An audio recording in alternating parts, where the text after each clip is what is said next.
Hello, as always, thanks for spending a few minutes of your day and your time with me. Today I'm going to be talking about resolving conflicts or overcoming offenses, a very important subject matter in the world that we live in. There's way too much division, polarization, whatever we want to call it, hate.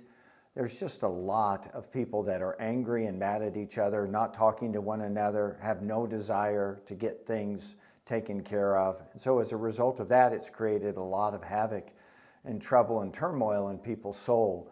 But Jesus came so we could have life and life more abundantly. If there's something that Jesus talked about quite a bit, it's reconciliation, it's resolving conflicts, it's overcoming offenses.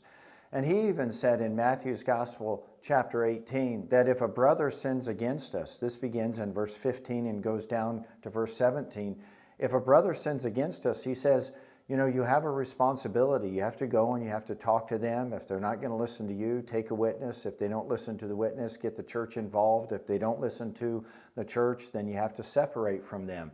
You know, that's pretty powerful language, but there's a lot of steps that you and I have to take before we just walk away from somebody.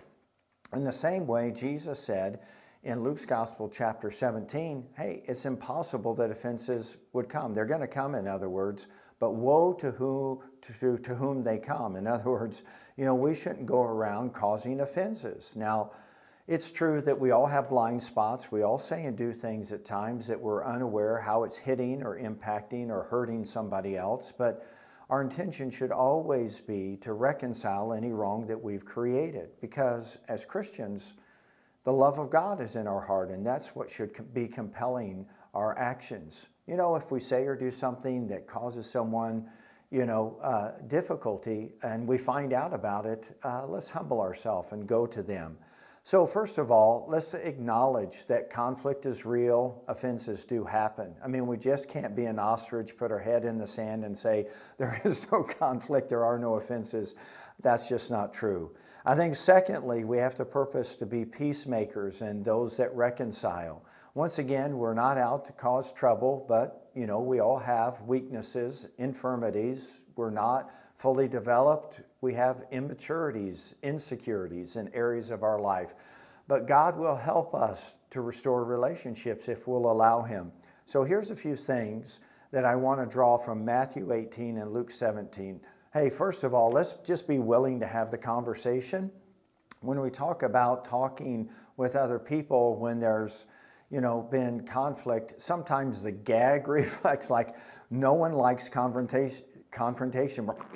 Like, oh no, I don't want to do that. But most people are just waiting for someone to break the ice. And I've discovered the person who breaks the ice first, right, is the one that discovers the other one wants to break the ice also. So let's talk about this. Talk about the conflict and what they said and did.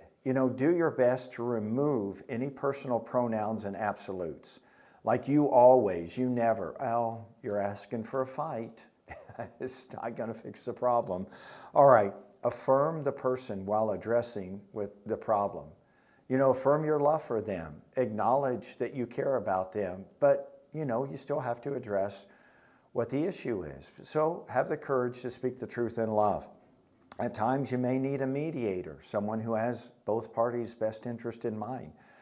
If you need a mediator, get a mediator. Always listen first. Always listen first. Be slow to speak.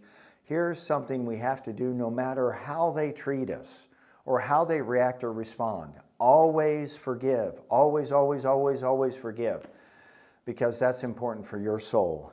And then if they're not interested in resolving the issue, then you may have to walk away. In other words, if they're not willing to take responsibility for their part, you can't take responsibility for theirs. There's never 100% fault in any issue. And then maybe, here's the last thing, let trust and time settle the issues when there's dust in the air. Give it some time. It'll work out. God bless you. Have a great day.